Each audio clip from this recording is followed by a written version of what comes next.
Ukupno 9 dana čekanja u Hazard Inletu i ispred Fort Rossa da se nešto sa ledom dogodi. Iskoristili smo za razne aktivnosti. Dio posade se pretvorio u lovce, ne bi li posadi nabavio svježe hrane. Dio punio tankove jedrilice vodom iz obližnjih potoka, dok se ostatak bavio promatranjem Bellot Straita.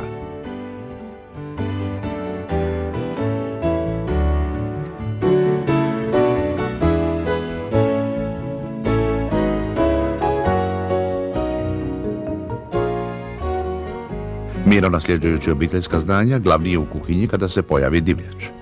A i vinarstvo mu nije strano. Jest da je ovo instant vino drugačija tehnologija nego ona s grožđem, no što se tu može? Kit za 25 litara vina stoji $30. Nema poreza na alkohol, a treba samo dodati vodu i dobro promučkati. Na jedrilici ljuljanje spada u normalno stanje, pa tako imamo i vino. Nije bog zna što, ne stigne se izbistriti, no ne treba zaboraviti da smo ipak na Arktiku.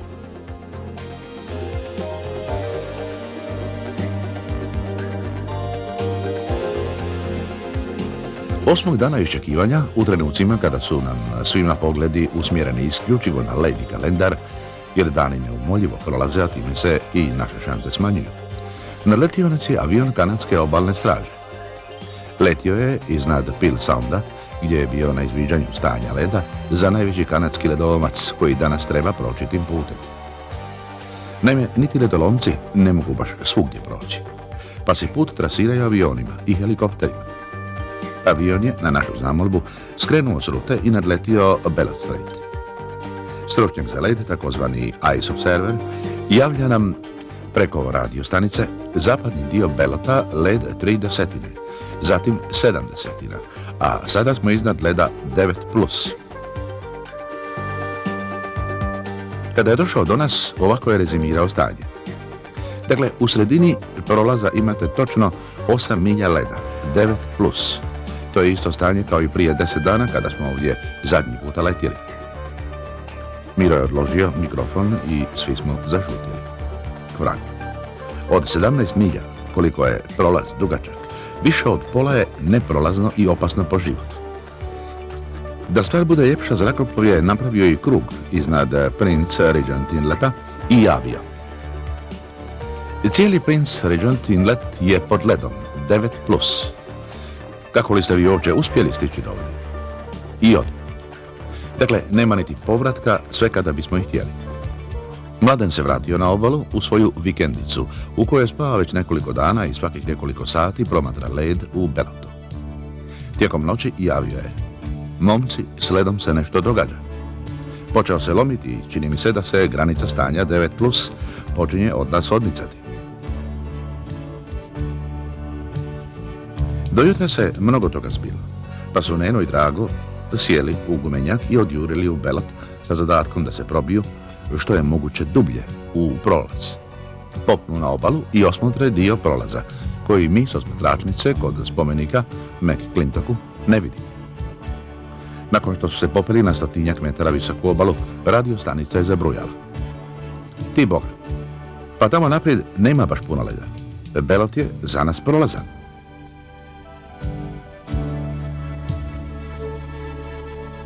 I tako smo u njega uletjeli.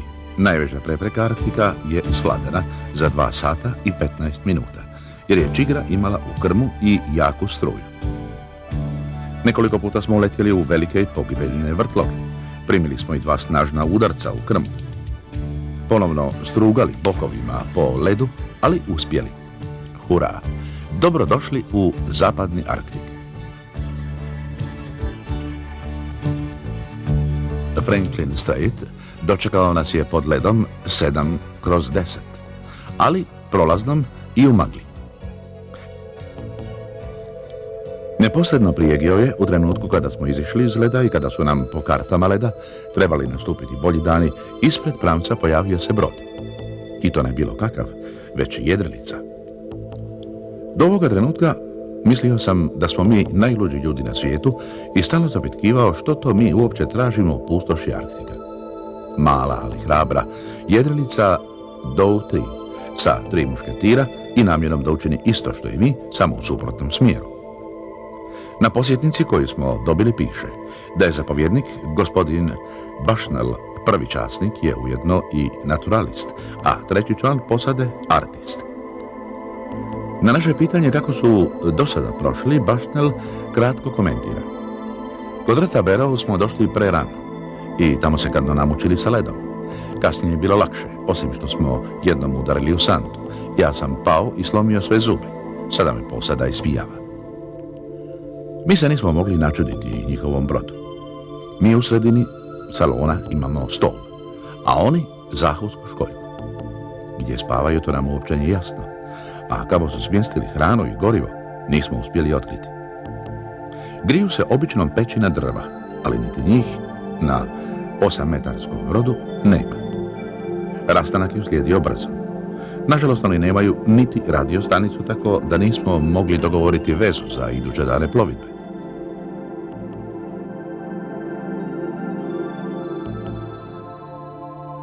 Napokon, nakon više od mjesec dana plovidbe, evo nas u nekom mjestu među živim ljudima i kućama. Nije to Bog zna što, ali ipak je kakav takav život. Gjoja, znamenita Amundsenova Gjoja. On se ovoj uvali usidrio 12. rujna 1903. godine jer je zaključio da je to dobro i sigurno sidrište, te da će brod koji se zvao Gjoja u njemu sigurno prezimiti i izdržati ledene neprilike. Na ovome mjestu sagradio je i kuću, od koje danas nema mnogo ostataka, i počeo provoditi istraživanja zemljinog magnetizma te meteorološka i astronomska zapažanja. Ono što Amundsen nije mogao predvidjeti jest da će ljeto iduće godine biti veoma hladno i led u Gjoji se nije otopio. Tako je na veliku žalost posade boravak produžen sve do 13. kolovoza 1905. kada je brodić napokon uspio dignuti sidro i isploviti.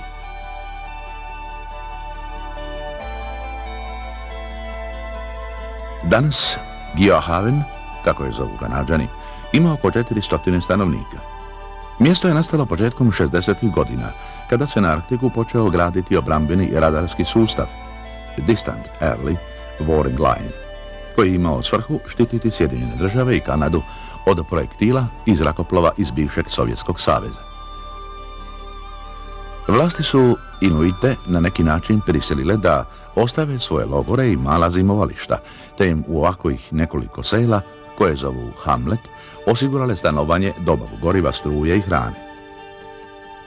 Kako Dew Line više nije u funkciji, stanovništvo se bavi uglavnom lovom i ribolovom, a neki rade kao državni službenici na održavanju električne centrale, zdravstvene stanice, zračne luke i sl. Najrazvijeniji je lov na tuljane, čija koža služi za prodaju, a meso za hranu, te na sobove i muškatna goveda. Bijelih medvjeda u blizini Gjoje ima vrlo malo, tako da su u stvari Eskimi nas zapitkivali jesmo li ih susretali. Riba ima u izobilju, i to onih najboljih, poput Arktik čara, koji je vrlo kvalitetna vrsta lososa. Budući da je ljeto, djeca se igraju gola, a to što je temperatura svega 10 stupnjeva ne smeta ih previše. Svaka obitelj ima barem 6 djece, a ako i nema toliko vlastite, tada posvoje još 3 ili 4. Kuće u kojima stanuju Inuiti uostalom su kao svugdje drugdje u Kanadi i na Grenlandu, montažne i drvene. S obzirom na to da je tlo takozvani permafrost, dakle stalno zamrznuto, nema instalacija u zemlji, pa se voda i nafta dovoze cisternama, a isto se tako odvoze fekalije. Uz dobru izolaciju koja je projektirana za normalne zimske temperature od -60 stupnjeva Celzijusa, kuće su sasvim komforne. Imaju priključak na kabelsku televiziju i sav namještaj, iako Inuiti najradije jedu spoda i na njemu spavaju.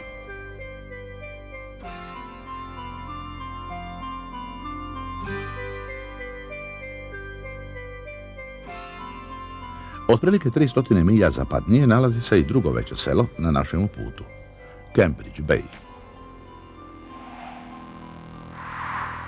Prilikom uplovljavanja ugledali smo i plutače u moru prve na Arktiku, jer radi leda taj sistem označavanja plovnih putova nije uobičajen.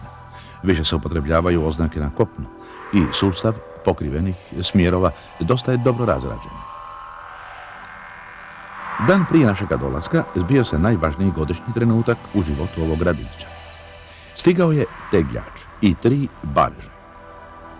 Kako nam je u šali kazao Wilft, stručnjak za centralna grijanja i sanitarne instalacije i naš domaćin u Cambaju, taj dan se slavio kao Božić, jer je stigla godišnja opskrba.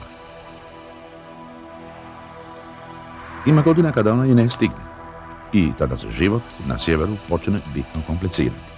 Ono što je onako skupo postane vrijedno kao zlato. Goriva ima malo, a građevinska sezona mora se odložiti za neku drugu godinu. Mi smo u Cambaju iskoristili barže da se uz njih vežemo i nadopunimo rezerve goriva.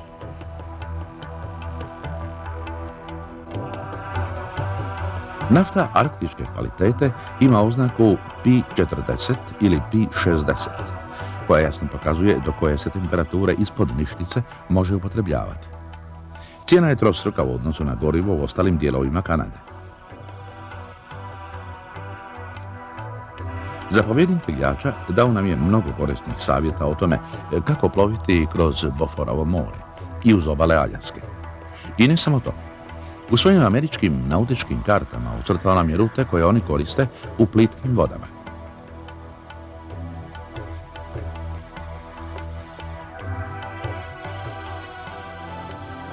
Sjeverozapadni prolaz je plitki labirint između niskih otoka.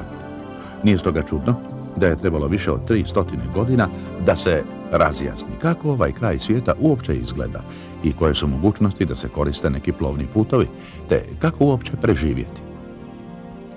I dan danas ima ovdje više nepoznatih nego poznatih stvari.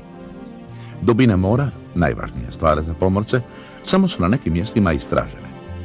Stoga je svako udaljavanje od preporučenih ruta opasno. Kanađani svake godine provode dodatna istraživanja, pa tako i ovaj brod obalne straže služi za kartografiranje. On, kao uostalom i sva druga plovila, ima gaz od svega 5 stopa, odnosno 1,5 metar, jer se smatra da je veći gaz nepodoban i opasan. Mi smo od Kanadskog hidrografskog instituta dobili nautičke karte u 2 primjerka. Jedan za našu upotrebu, a drugi da im u njih ucrtamo sve što vidimo da nije točno, odnosno sva zapažanja, od reljefa obale, dubina i pozicije. Nakon dolaska u Vancouver vratili smo karte i napisali detaljni izvještaj, a u pismu koje je stiglo u znak zahvale piše i sljedeće. Veliki broj naših suradnika radio je u području Arktika i zna jako dobro teškoće koje se brodu mogu dogoditi u tim vodama. Zahvaljujemo vam na vašim pomnim observacijama situacija koje ste susreli i unosu podataka na karte.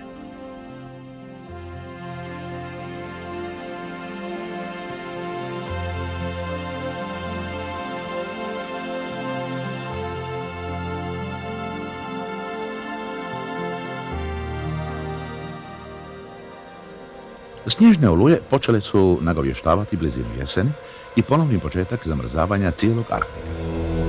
Iako je još uvijek kolovoz, temperatura zraka i mora sve niža, a naši pogledi sve usmjereni u kalendar i karte leda. Još je pred nama oko 800 milja plovidbe kroz led, a zatim 2500 milja po normalnom moru. Hoćemo li se uspjeti izvući iz svega prije zime? Hoćemo li uspjeti proći sjeverozapadni prolaz u jednoj godini? Pitanja i pitanja. Za sada dobro napredujemo. Ali ima još mnogo prepreka, a najteže je kako svladati teški višegodišnji led uz obale Aljaske.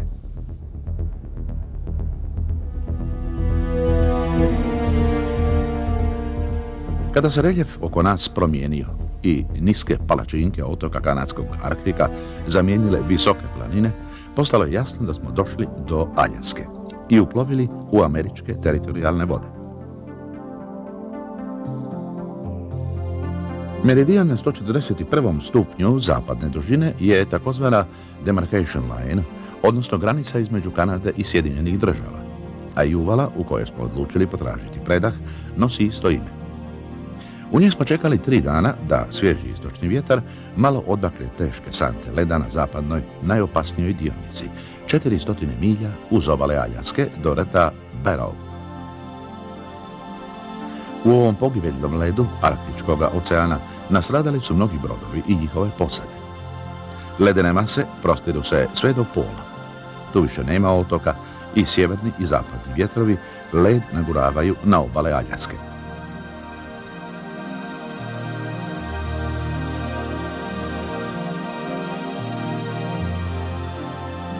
Preporuku da plovimo sasvim uz obalu, u dubinama do 20 stopa, nismo mogli sasvim slijediti jer nam se učinilo da ima boljih rješenja.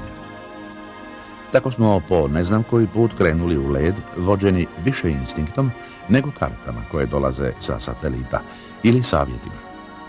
Za 6 dana svladali smo Boforovo more.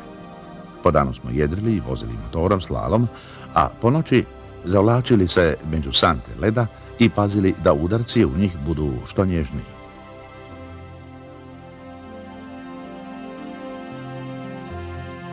Vjetar i vrlo niske temperature uzrokovale su led na palubi, ogradi i lancima, koji se danima nije skidao. Ipak, 5. rujna obišli smo i zloglasni Barrow, najsjeverniju točku Sjedinjenih Država, i konačno krenuli brod prema jugu, prema toplim krajevima i izlasku iz ledenog zagrljaja, koji nam je prijetio više od 2 mjeseca. Naš se brod sada preporodio i zajedrio punom brzinom kroz Čukotsko more.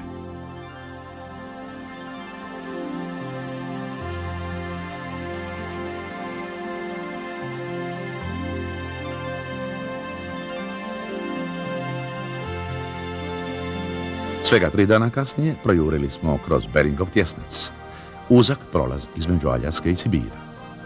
Nekoliko sati prije prejedrili smo i preko Arktičkog polarnog kruga na 66. stupnju i 33 minute sjeverne širine. Kada nam je Cape Duke of Fels bio subočice, u more smo simbolično bacili balon i zagrlili se, slaveći. Više nije bilo šampanjca, ali to nam nije pokvarilo raspoloženje.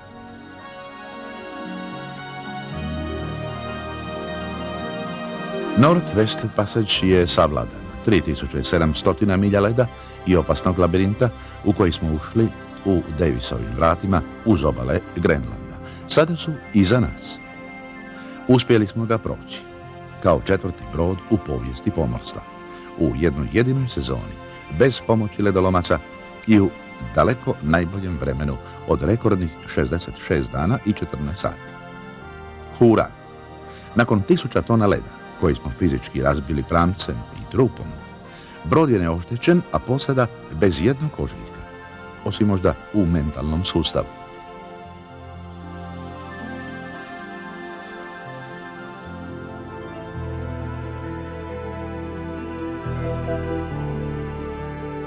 Sad je preostalo još svega 2200 milja do Vancouvera. U načelu rutinska plovidba, ali trenutačno i ne, jer smo svi užasno iscrpljeni i umorni. Da stvar bude gora, Beringovo more i Aljaska zaljev su sve prije nego ugodne i mirne vode. Osobito u jesen. Tihi ocean, koji nikada nije tih, dočekao nas je očajnim nevremenom. 2 je dana puhao sjeverozapadnjak snage od 10 bofora, a jednu noć je vjetar dosezao i rekordi 74 čvora, što je 12 bofora. Naša ograda je pod silinom mora popustila. Rolflok Genove se razletio u 1000 komada, a najveća je opasnost prijetila od velikih valova koji dolaze po krmi i svako malo preliju oba gumena čamca na Sohana. Bilo bi ih zaista šteta sada izgubiti kada je plovidba pri kraju. U moru su ponovno i više stotina metara dugi konopi, koji služe za povećavanje uzdužnog stabiliteta broda i olakšavaju kormilaru upravljanje brodom na ogromnim valovima.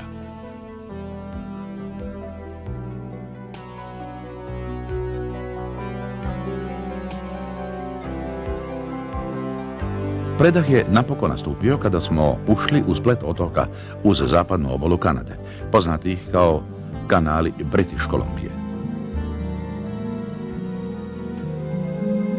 Tu se more umirilo. Brod je okružio miris borovine i bezbroj trupaca koji plivaju na sve strane. Imamo osjećaj da plovimo po planinskim jezerima. Šuma raste ravno iz vode. Magla je normalna stvar, a kiše ima u izobilju. U Dutch Harboru na Aljasci naručili smo 32 nautičke karte ovih kanala, koje su nam za 2 dana dostavljene avionom iz Sijetla. Tako sada možemo ploviti i najužim prolazima i sasvim blizu obale bez ikakvih opasnosti.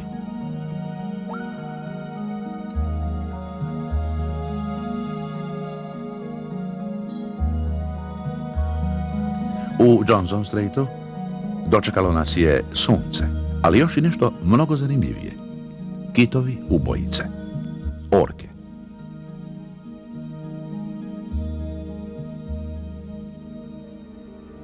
Znali smo da tu živi nekoliko obitelji jer su ove vode bogate lososima, a orka kao najpametnija životinja u moru zna cijeniti kvalitetu.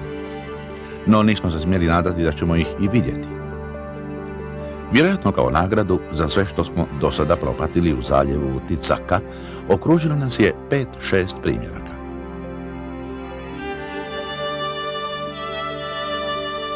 Dva smo se sata među njima vrtili. Potrošili mnoštvo filmova, veselili se i moljakali ih da nam pokažu rep. Jedan odrasli primjerak podronio je spretno pod naš trup i ustanovio da nemamo nikakvih oštećenja, već samo malo izgrebenu kožu i veselo otplivao svojoj djeci.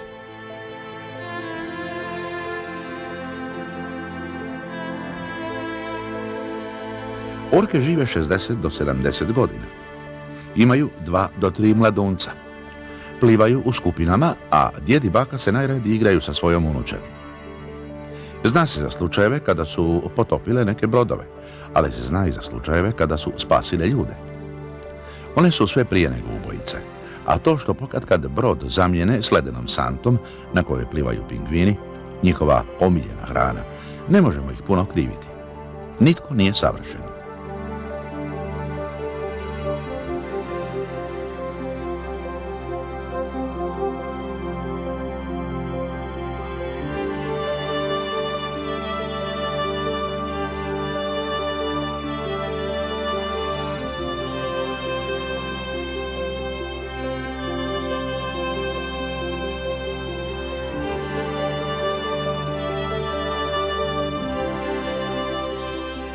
Dvadesetak milja ispred Vancouvera okružila nas je flotila brodova. I to ne bilo takvih, već ribarskih i sa po 2 zastave, kanadskom i hrvatskom. Zavladalo je veliko veselje. I zadnje milje čigra je prošla u eskortu 14 ribarica kojima su vlasnici naši ljudi.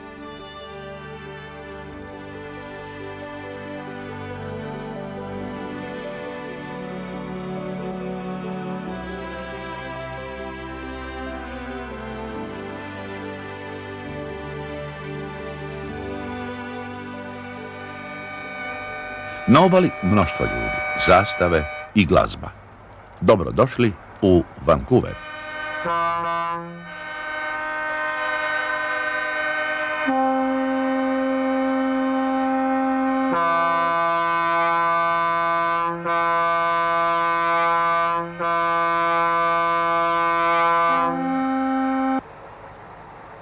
U zvuke sirena hrvatska je čigra vezana uz počasni molo Pomorskog muzeja.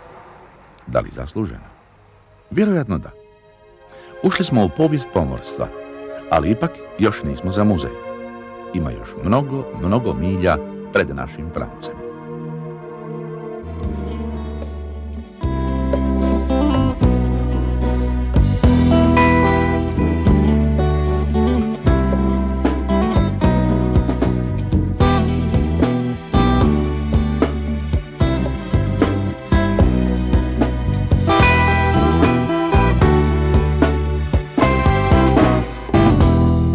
Tamo gdje skrivene su tajne dalekih zaleđenih mora, poletjeti će ptica na sjever i na jug, kroz daljine, kroz širine, kroz oluje i tišine. Hrvatska kad će čiga poploviti zemljani krug. Samo nam plovi, samo nam leti, neka te čuva, nek na tobom bije, neka te svojom ljubavlju grije. Dobri milostivi Bog, samo nam plovi, samo nam leti, neka te čuva, nek na tobom bije, neka te svojom ljubavlju grije. Dobri milostivi Bog.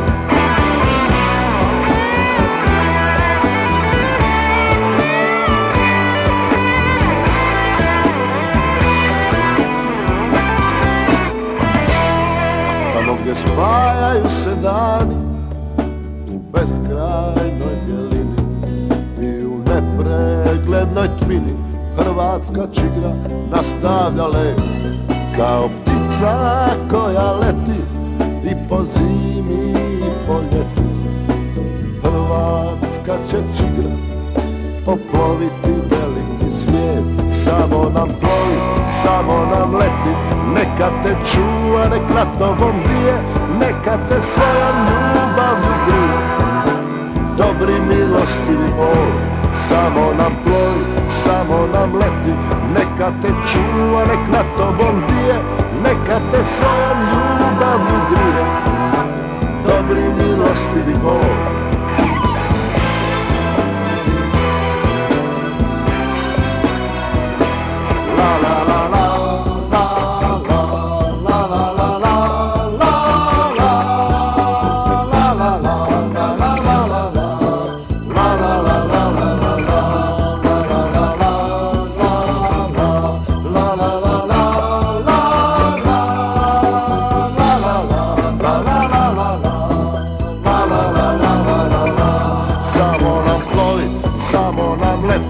Neka te čuva, nek na tobom bije, neka te svojom ljubavlju grije. Dobri milostivi Bog, la la la la.